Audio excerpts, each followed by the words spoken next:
Olá pessoal, vamos agora à segunda parte da minha aula sobre a ciência no século XX, com base no livro do historiador Eric Hobsbawm, A Era dos Extremos. Essa é a segunda parte de 3. Ainda vou gravar mais um vídeo com o restante da minha exposição, baseada num capítulo do livro do Hobsbawm. Vamos lá, então. Conforme eu falei na primeira parte, o século XX marca a grande separação entre a ciência e o senso comum. O Hobsbawm ele define nesses termos: acontece uma ruptura dos laços entre as descobertas dos cientistas, de um lado, e a realidade baseada na experiência dos sentidos. Ou seja, as descobertas da ciência elas já não são mais entendíveis, né, nos termos da realidade cotidiana. Aquela lógica baseada no senso comum, ela já não pode mais ser aplicada à ciência.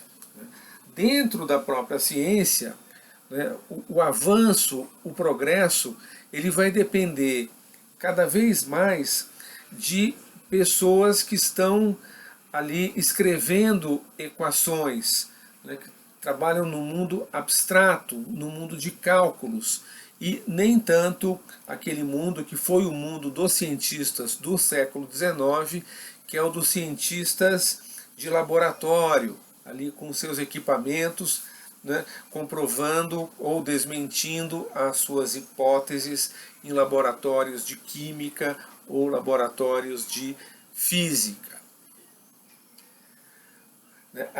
É um período, então, que o mundo vive, no campo da ciência, que pode ser chamado de adeus às velhas certezas.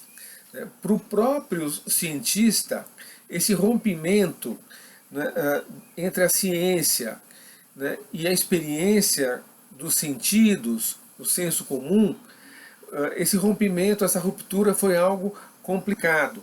Significou romper também com as certezas tradicionais do próprio campo científico, das próprias ciências. O caso da física, por exemplo. A física é uma ciência que lida ao mesmo tempo com os menores elementos da matéria, o mundo do átomo, da molécula, e ao mesmo tempo com o maior conjunto de matéria que existe, que se pode imaginar, que é o cosmos, que é o próprio universo. Porém, tanto os conhecimentos nossos sobre a microfísica, a física dos elementos minúsculos, menores que existem, quanto a cosmologia, que é o estudo do universo, passaram por revoluções. Revoluções que abalaram as antigas certezas, aquelas certezas que vinham firmes, se consolidaram, pareciam inabaláveis no século XIX. Por exemplo, a física newtoniana. Com as descobertas do começo do século XX, especialmente as teorias de dois grandes gênios da física, o primeiro deles, Max Planck, o segundo deles, Albert Einstein. Essas bases da física tradicional, da física newtoniana, aquela física que tem como referência o grande, o genial Isaac Newton, essa física ela foi revolucionada, sobretudo a partir das descobertas desses dois grandes gênios do início do século XX. Quais foram essas descobertas? Max Planck ele descobriu que a intensidade da luz em certas temperaturas evolui em saltos e não gradativamente. Ou seja, qual é a conclusão de Planck? A energia não é gerada nem absorvida de um modo contínuo, e sim em pequenos pacotes, em pequenos lotes, que ele batizou de quantum. Né? Ou seja, na nossa vida cotidiana a gente pode imaginar um gradiente de luz, que você gira ali o botão, né? A luz ela começa do zero, do escuro, e vai, né, vai crescendo, vai se intensificando até chegar ao ponto que a gente deseja ou que o equipamento permite. Né? Porém, né, em certas condições não é isso que acontece. A intensidade da luz evolui né, em blocos, né, o que ele chamou de quantum, daí vem justamente o nome física quântica, que é a física moderna do século XX. Einstein veio com a sua teoria da relatividade. O que diz a teoria da relatividade? Que o espaço e o tempo não são categorias absolutas. O espaço e o tempo dependem da posição e da velocidade em que se encontra o observador. Quanto mais rápido um corpo se move, mais lenta é a passagem do tempo para ele, para esse observador. Né? Ao mesmo tempo, quanto mais um corpo se aproxima da velocidade da luz, ou seja, quanto mais rápido é o seu deslocamento, menor é o seu tamanho e, ao mesmo tempo, maior é a sua massa.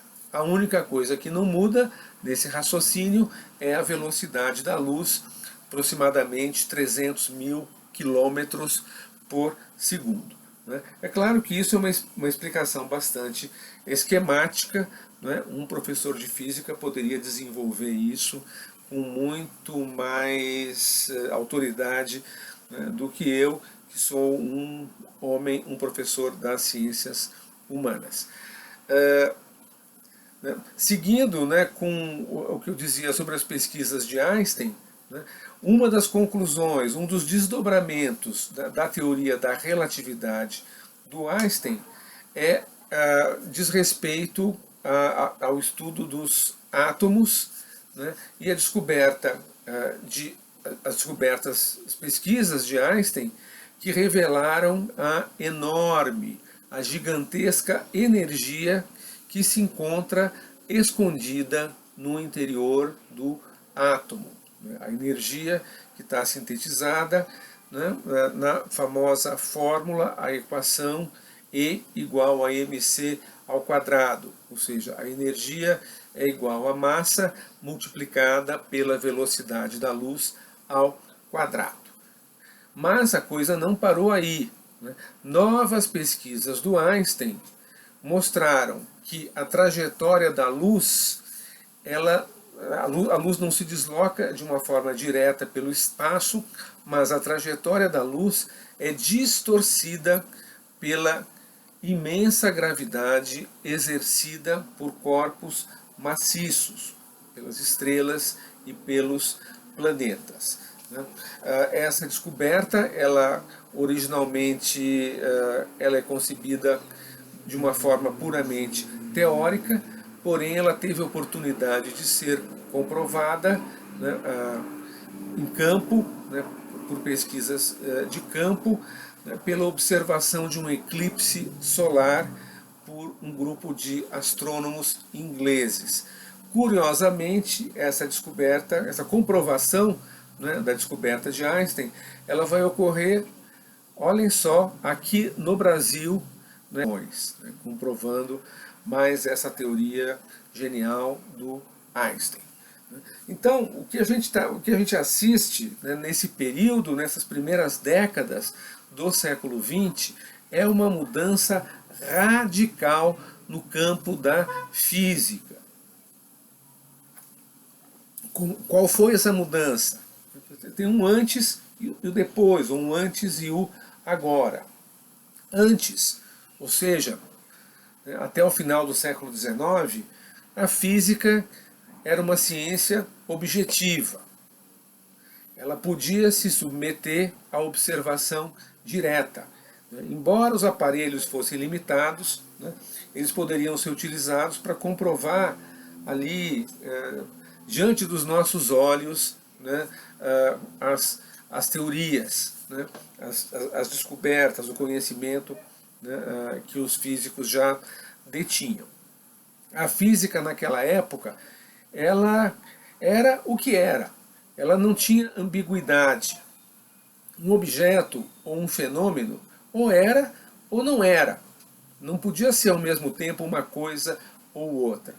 As leis da física eram universais. O que quer dizer que eram universais? A lei da gravidade ela valia igualmente no nível macro, no nível cósmico, no grande universo, e no nível micro, no nível dos elementos microscópicos, das menores partes, menores frações da matéria. As leis eram exatamente as mesmas. Isso na física do século XIX.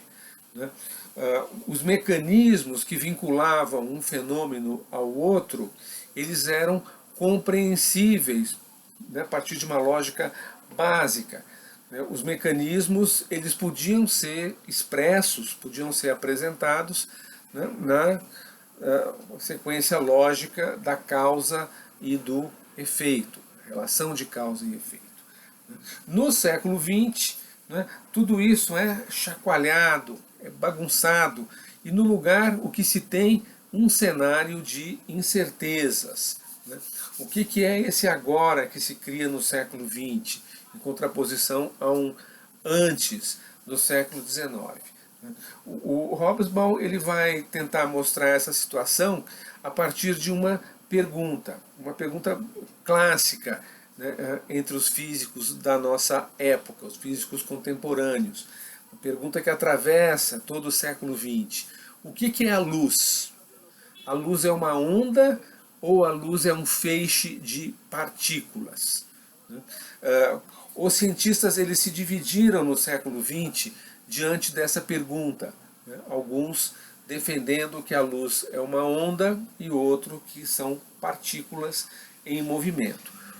O Hobsbawm, então, ele escreve nesse texto que eu compartilhei com vocês.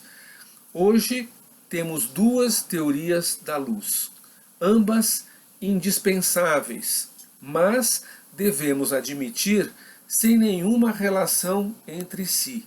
Ou seja, duas teorias, uma não tem nada a ver com a outra e nenhuma delas, eu vou desligar esse celular.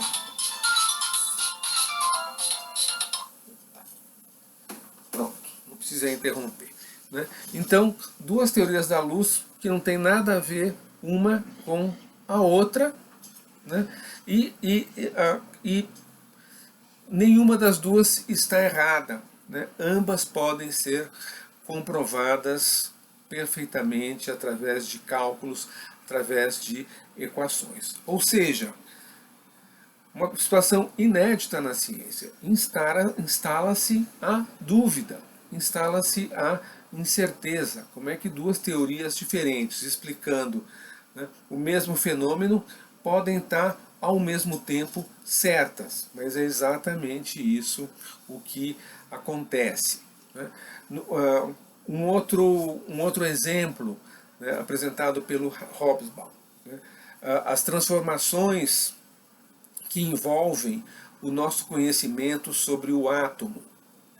O átomo, no século XX, deixou de ser a menor unidade possível de matéria, que é justamente o nome átomo. Átomo, na sua origem, na origem do nome, a origem grega, átomo é a coisa menor que pode existir. O átomo deixa de ser a menor unidade possível de matéria para se tornar ele próprio um mundo, um micromundo à parte, um sistema complexo, que abriga dentro dele, dentro do próprio átomo, uma variedade de partículas menores do que o átomo, muito menores do que o átomo. Como é que o átomo funciona? A física das primeiras décadas do século XX vai se voltar, né, então para essa vida interior do átomo. O físico inglês Rutherford, em 1911, ele vai conceber, vai formular aquilo que todos nós conhecemos, que é a moderna representação do átomo. A representação gráfica do átomo, clássica, famosa, né? Aquelas ogivas, né, articuladas, o átomo como um núcleo atômico cercado de elétrons que circulam ao redor dele do mesmo jeito que os planetas circulam em suas órbitas ao redor do Sol. Na mesma linha de investigação, o dinamarquês Niels Bohr, ele vai mostrar que o átomo ele se comporta de um modo totalmente absurdo pelos padrões da mecânica newtoniana, absurdo em relação ao que se conhecia antes. Bohr ele mostra que o elétron ele simplesmente salta de uma órbita para outra, sem percorrer o trajeto de um ponto ao outro. Imagina que, do ponto de vista do senso comum, que loucura que é um negócio desses. Então, eu estou aqui na minha casa e eu resolvo ir até a padaria comprar um pão de queijo. Num dado momento, eu estou aqui, sentado, conversando com vocês. No instante segundo, eu estou lá na padaria, sem percorrer os 2 quarteirões que separam o prédio onde eu moro e a padaria Iracema, aqui no bairro de Santa Cecília. Olha que loucura, mas é exatamente isso. É claro que isso só acontece no nível subatômico. Eu não sou um elétron, eu tenho que percorrer ali o caminho, correndo o risco de ser atropelado no trajeto. Mas então, é uma ciência que se descola radicalmente do centro comum. Ela se torna inacreditável para uma pessoa que não tem formação científica, que não tem as informações necessárias para entender esse outro nível de compreensão da natureza. Mas tem mais, tem o princípio da incerteza de Heisenberg. O alemão Werner Heisenberg, em 1927, ele descobriu que o próprio processo de observar os fenômenos no nível subatômico, na verdade, modifica esses fenômenos. Ou seja, então, a ideia clássica da ciência cartesiana de que existe um mundo objetivo, um mundo real, existe um observador, que somos nós, que vai desvendar o que é esse real se apresenta ali ao alcance do nosso conhecimento, essa ideia é desmontada pelo princípio da incerteza do Heisenberg. Existe um mundo real, subatômico, mas se a gente for ali se meter a descobrir o que está acontecendo nesse mundo, a gente não vai conseguir descobrir exatamente, porque o nosso átomo de tentar descobrir já altera os acontecimentos, já altera o fenômeno. Então, o que é isso? De acordo com as pesquisas do Heisenberg. Quando um cientista mede a velocidade de um objeto muito pequeno, esse objeto muito pequeno é um objeto do mundo subatômico, uma partícula atômica. No simples ato do cientista de medir a velocidade, né, do deslocamento, né, velocidade em que esse objeto extremamente pequeno se desloca, ao fazer isso, o cientista muda a posição da partícula, né, alterando a sua percepção. Né? Ou seja, né, segundo Heisenberg, é impossível calcular com exatidão a posição e a velocidade do mesmo objeto. Então, nunca saberemos as duas coisas, permaneceremos na dúvida. Né? Esse é o princípio da incerteza de Heisenberg. O mais incrível é que tudo isso foi provado em laboratório. As coisas, então, não ficaram, né, simplesmente na teoria. Estou olhando aqui se eu não pulei nada. Não, é isso mesmo. Né? Tudo isso foi provado em laboratório. Né?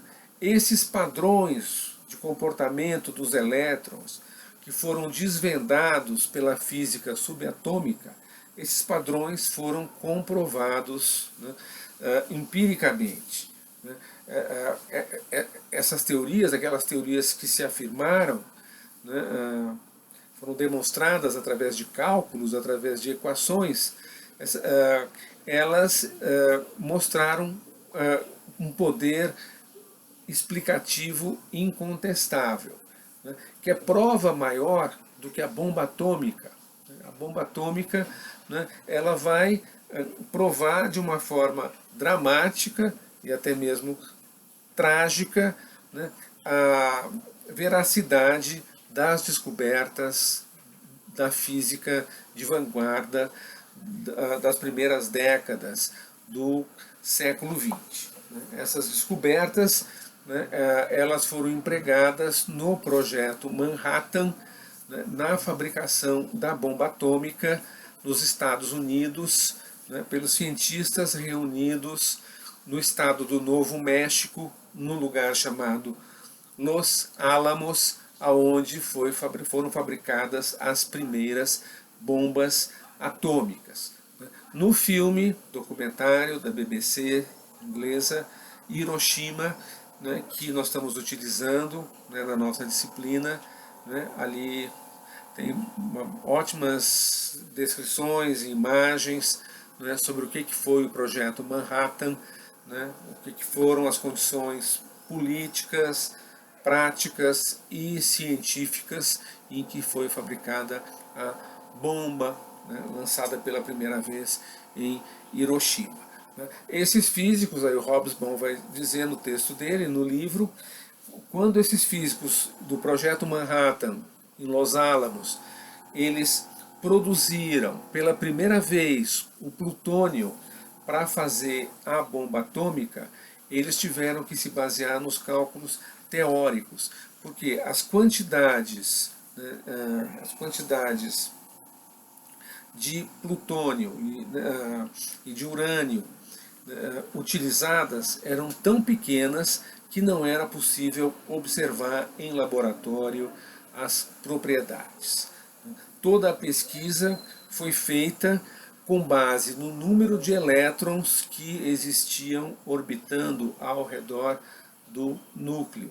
Elétrons que não podiam ser vistos, obviamente, nem mesmo em microscópios. Né? E dessa forma, né, quer dizer, trabalhando com elementos tão pequenos que não podiam ser vistos por nenhum equipamento possível, se fez a bomba e deu certo. A bomba foi testada, foi explodida pela primeira vez no deserto em 1945, né, e mais tarde lançada contra o Japão nas cidades de Hiroshima e de Nagasaki, encerrando a Segunda Guerra Mundial na parte, né, do Pacífico. Ou seja, né, estamos aqui diante de uma ciência, o Hobsbawm vai demonstrar, com aquele texto, né, elegante, né, do livro dele, A Era dos Extremos, né, essa ciência ela vai se mostrar cada vez mais distante do senso comum. Hobsbawm vai dizer, muitos desses avanços da física foram obtidos com base num mecanismo que é muito conhecido na área da ficção, na área da literatura, do cinema, né, da narrativa ficcional, que é a suspensão temporária da descrença. O que é a suspensão temporária da descrença? Você está assistindo um filme, você sabe que tudo aquilo que está sendo mostrado num filme, um filme de ficção, uma história que está sendo contada, você sabe que aquilo não aconteceu. Né? Você está assistindo o Titanic, é claro que o naufrágio do Titanic realmente aconteceu, mas aquela história daquele par romântico, né, aquela história é fantástica, ela foi inventada. Né? Mas, enquanto você está assistindo o filme, você, né, liga um mecanismo psicológico, você ativa um mecanismo que é a suspensão temporária da descrença, e durante aquele tempo do filme você está acreditando que aquilo é verdade. Né? Uma parte sua está acreditando que aquilo é verdade, por isso que você consegue ali embarcar na proposta do filme e se divertir durante aquele tempo. Algo semelhante é solicitado no campo da ciência. Né? Você é convidado a acreditar em coisas, em ideias, né, aparentemente absurdas. Né? A antimatéria. Como é que pode existir uma antimatéria? Parece coisa da Bienal de São Paulo, da arte contemporânea, essas invenções surpreendentes de certos artistas de vanguarda, mas a antimatéria existe. Ela foi descoberta por um físico francês, Paul Dirac, em 1928. A antimatéria são elétrons que têm uma energia menor do que a energia zero, que é a energia do espaço vazio. É um conceito que não faz o menor sentido nos termos do dia a dia, do cotidiano, mas que tem sido utilizado pelos físicos, né? É considerado uma verdade científica. Né? Então, é uma ciência, essa ciência do século XX, uma ciência que convive permanentemente com a contradição. É uma ciência em que já não há mais como se tentar expressar a totalidade da matéria com uma descrição única, diz o Hobsbawm. A única maneira de se avaliar a realidade material, a realidade objetiva, é expressando essa realidade de modos diferentes, como se fossem peças de um quebra-cabeças, e juntar esses modelos na expectativa de que eles se complementem uns aos outros. Né? Isso diz o Hobsbawm, e eu acrescento, e ainda assim sabendo que nem tudo ali vai se encaixar perfeitamente, né? Que vão ficar arestas, vão ficar ali umas peças sobrando, umas peças ali que meio soltas e alguns buracos nesse quebra-cabeças. Né? Essa evolução ela foi tão rápida e tão radical que o próprio Einstein, que começou tudo isso, né, no início do século, né, a uma certa altura ele manifestou o seu desconforto com os rumos que havia tomado a física quântica, né, princípio da incerteza. Né, então, a luz pode ser uma coisa e pode ser outra, e nenhuma nem outra está errada. Né? Tudo isso é muito contrastante com aquela, né, aquela abordagem cartesiana, né, da ciência, aquela coisa mais quadradinha, das relações de causa e efeito, né? As coisas ou são ou não são.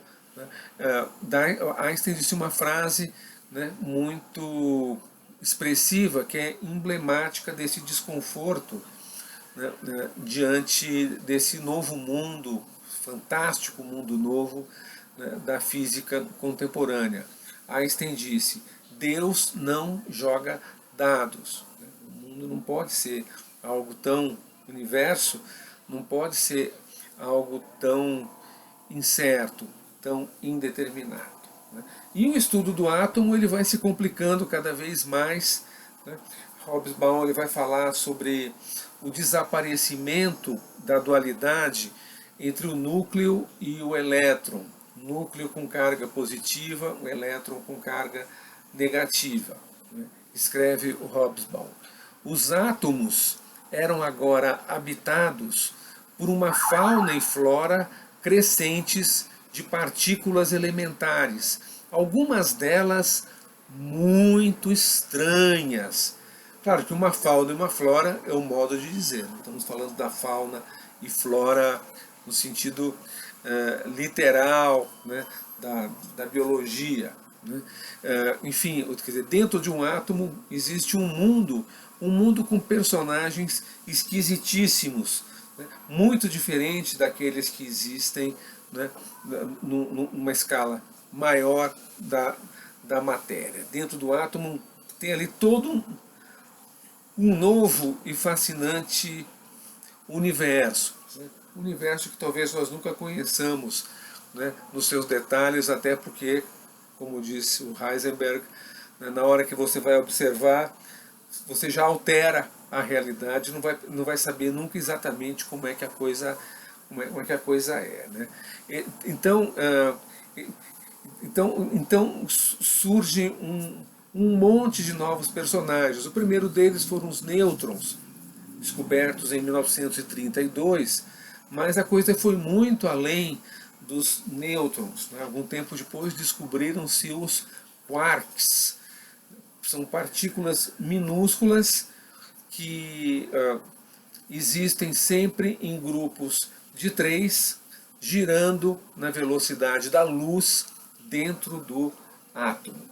Louquíssimos esses quarks, né? Só para dar ali um exemplo. Né? Em outros campos da pesquisa científica também vão acontecer revoluções. Na cosmologia, né, no outro extremo, né, no estudo, né, de elementos, né, extremamente grandes, de distâncias, né, cósmicas, realmente o cosmos. Né, na cosmologia, o Hubble, o astrônomo estadunidense Edwin Hubble, né, o Hubble, né, que foi homenageado mais tarde com a nave espacial, né, que, enfim, viajou durante vários anos, fotografando e documentando regiões do espaço às quais a gente não tem acesso aqui da Terra. Hubble percebeu que o universo parece estar em expansão, parece estar se expandindo permanentemente numa velocidade estonteante a partir de uma explosão inicial. O Big Bang, famoso Big Bang, né, ocorrido 15 bilhões de anos atrás. Né? E segundo o Hubble, assim como o universo começou com uma explosão, portanto de uma forma dramática, né, ele também pode terminar de uma forma catastrófica. Né? Nós não viveremos o suficiente para viver, né, esse momento, caso ele realmente ocorra. Né? Em outra ciência, no campo da geologia, né, a geologia também foi abalada, né, ao longo, em meados do século XX, no início da década de 1960, por uma descoberta. Né? Foi a comprovação da teoria de um alemão, Alfred Wegener. Wegener ele defendia a ideia da deriva continental, ou seja, que o mundo, a superfície terrestre, né, ele não é constituído por uma crosta relativamente estática, parada. A crosta terrestre ela está em permanente movimento. Nós, aquilo que nós vemos na superfície do mundo, está situado em cima de placas, um globo de placas gigantescas que estão sempre mudando de lugar, como se estivessem dançando, né, ali debaixo dos nossos pés, às vezes de uma forma muito rápida, que são as placas tectônicas. A partir das placas tectônicas se explicam os terremotos e muito mais coisa. Né? Surpreendente que essa descoberta tão fundamental no campo da geologia tenha ocorrido tão recentemente quanto nos anos 60. Né? Até então estávamos todos, né, mergulhados na ignorância em relação àquilo que existe debaixo dos nossos próprios pés. Na biologia, né, também ocorreram mudanças revolucionárias, mudanças importantes. Né? Um biólogo chamado Stanley Miller, ele conseguiu recriar em laboratório as condições do nosso planeta na época do surgimento da vida na Terra. Ele conseguiu criar condições que levaram ao surgimento de aminoácidos e de proteínas. Né? Ou seja, o mistério da origem da vida, uma questão tão delicada, né, que envolve, né, as religiões, as doutrinas religiosas, né, esse mistério ele foi resolvido, né, pelo Stanley Miller, mostrando que é possível produzir vida a partir da não-vida, a partir da matéria inanimada em laboratório. Claro que vida, né, de uma forma bastante rudimentar, aminoácidos e proteínas. Um outro biólogo, Jay Gould, ele desenvolveu, né, levou adiante a teoria da evolução, teoria de Charles Darwin. Ele introduziu a ideia dos saltos na evolução das espécies. As espécies evoluem, mas nem sempre de uma forma gradual, né, daquela forma imperceptível, de mudanças extremamente lentas, né, que só se tornam ali ostensivas depois de milhões de anos. Jay Gould mostra que existem certos períodos muito curtos em que ocorre uma explosão de surgimento de novos animais, de novas plantas e desaparecimento, né, de outros seres. Né. Também no campo da biologia surge finalmente uma explicação convincente para o fim dos dinossauros. Ali um mistério, um desafio, né, que durante mais de um século, né, ali pairou sobre o campo da biologia. Surgiu a teoria de que o final dos dinossauros, milhões de anos atrás, ocorreu a partir da queda de um meteoro, né, que gerou uma imensidão de poeira que tapou a luz solar, né, alterou as condições da vida na Terra, né, impedindo a sobrevivência, né, daqueles animais gigantescos que eram os dinossauros. Né. Em suma, né, estamos falando então de uma revolução na ciência, século XX. Né, um século em que os avanços da ciência se fazem onipresentes na vida cotidiana, diferentemente, né, do que eram as condições em que vivia a humanidade até o século XIX. Né, um século em que a ciência de alguma forma se banaliza, as profissões científicas se multiplicam, os cientistas se contam a centenas de milhares, talvez até milhões, né, espalhados pelo mundo e concentrados principalmente em alguns centros, como Estados Unidos e alguns países da Europa Ocidental, né? Mas, né, nesse cenário de onipresença da ciência, ela vai se tornando cada vez mais incompreensível, inalcançável, né, inalcançável a partir do senso comum, né, e até mesmo absurda.